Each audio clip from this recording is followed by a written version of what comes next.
परीक्षा में क्वेश्चन के आंसर को खुद से बना करके कैसे लिखें। आज की इस वीडियो में आपको बताऊंगा कि आप किस तरीके से खुद के आंसर्स बना करके लिख सकते हो। पहले ये सीखो पढ़ते कैसे हैं।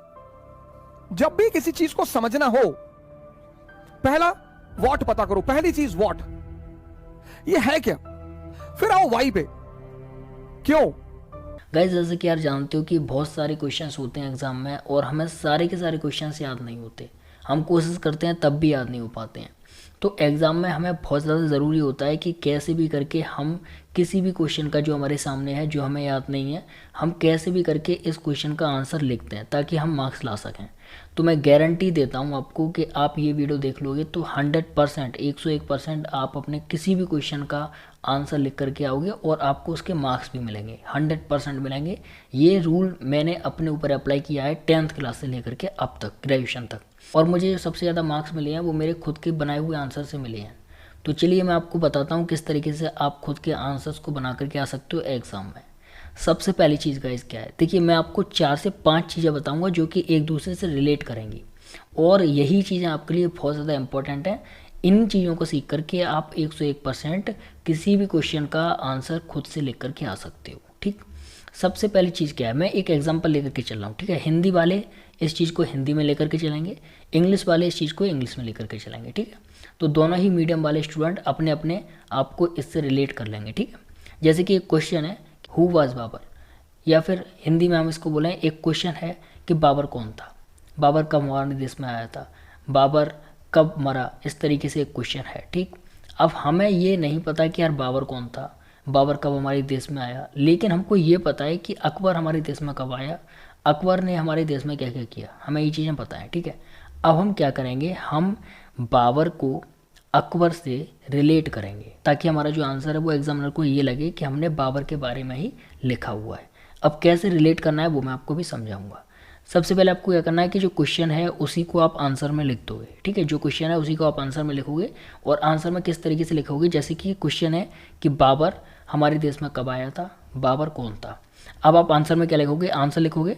ठीक है, आंसर लिखोगे, उसके बाद में आप उसको अंडरलाइन करके उसमें लिखोगे बाबर कौन था, बाबर हमारे देश में कब आया, इसकी पूरी जानकारी हमने नीचे विस्तारित की हुई है। ठीक है, इस तरीके से आप पूरी एक लाइन लिख दोगे। इसको इंग्लिश में आप चाहोगे तो इंग्लिश में कन्वर्ट कर लो, जो मैंने बोला है उसी वर्ड्स को। ठीक है, इस तरीके से आप लिख दोगे, एक आपकी हेडिंग हो जाएगी आंसर की।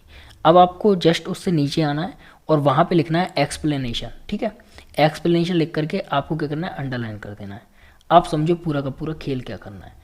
अब जैसे कि आपने पढ़ा था क्वेश्चन कि बाबर कौन था, बाबर हमारे देश में कब आया था, आपको ये चीज़ नहीं पता। अब क्या करना है आपको, अब आपको ये करना है कि आपको अकबर के बारे में पता है या फिर कोई और मुगल शासक है उसके बारे में आपको पता है, तो आपको क्या करना है कि उस बाबर को उस मुगल शासक से या फिर जो भी है जो आपको याद है उससे रिलेट करना है आपको।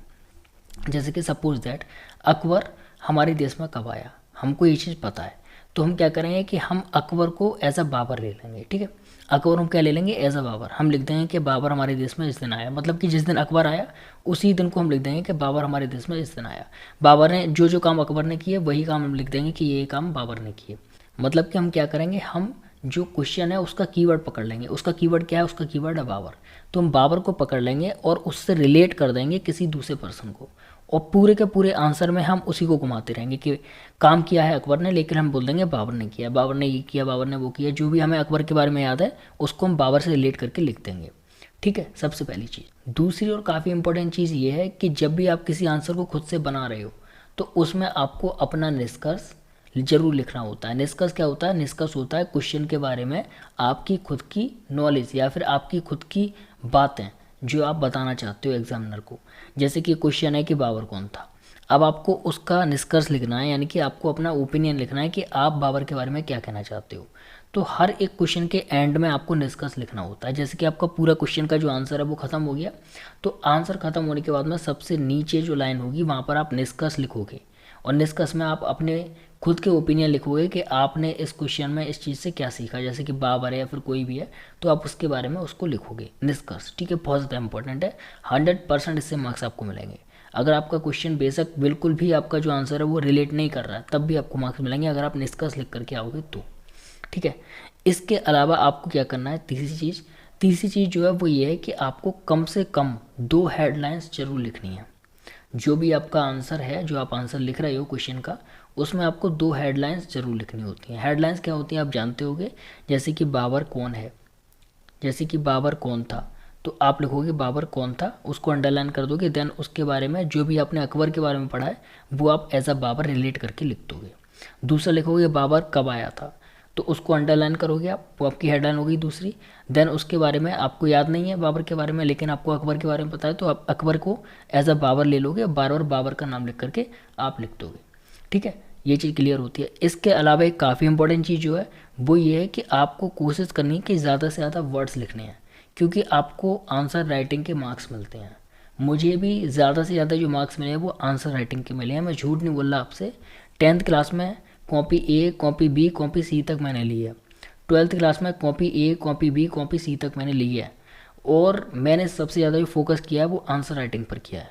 मैंने अभी तक, मतलब कि 10th क्लास से अभी तक मैंने कोई भी क्वेश्चन को नहीं छोड़ा। जितने क्वेश्चन होते थे वो सारे के सारे क्वेश्चन करके आता था, चाहे मुझे उसका आंसर पता हो या ना पता हो। मुझे लिखना है, चाहे कैसे भी कहीं से भी मुझे घुमा करके लिखना है, मैं लिख करके आता था। तो आपको आंसर राइटिंग के मार्क्स जरूर मिलते हैं, क्योंकि एग्जामिनर को पता है यार कि आपने इतना टाइम दिया है इस क्वेश्चन में, इसका आंसर लिखा है आपने, तो कुछ तो मार्क्स दें। तो आपको कोशिश ये करनी कि आपको ज़्यादा से ज़्यादा वर्ड्स लिख करके आने हैं। आप ज़्यादा से ज़्यादा वर्ड्स लिखोगे तो सबसे पहली चीज़ तो ये है कि जो एग्जामिनर है वो आपकी कॉपी को, आपके आंसर को देख करके ही टिक कर देगा, सही कर देगा, क्योंकि उसको पता है कि बहुत ज़्यादा लिखा हुआ है, मैं पढ़ूंगा तो मेरे पास इतना टाइम नहीं है, पहली चीज़। दूसरी चीज़ क्या है कि वो आपको, आपने जो इतने सारे वर्ड्स लिखे हैं, इतना जो टाइम दिया है एक क्वेश्चन के अंदर, वो आपके उस टाइम को भी वैल्यू देगा, और उस टाइम को वैल्यू देने की वजह से आपको मार्क्स मिलेंगे। तो आपको ये सारी चीज़ें ध्यान में रखनी है, और ये सारी चीज़ें ध्यान में रख करके आप किसी भी क्वेश्चन के आंसर को बहुत इजीली करके आ सकते हो। ठीक है, बाकी आपकी कोई भी क्वेरी है तो आप मुझे कमेंट करके पूछ सकते हो।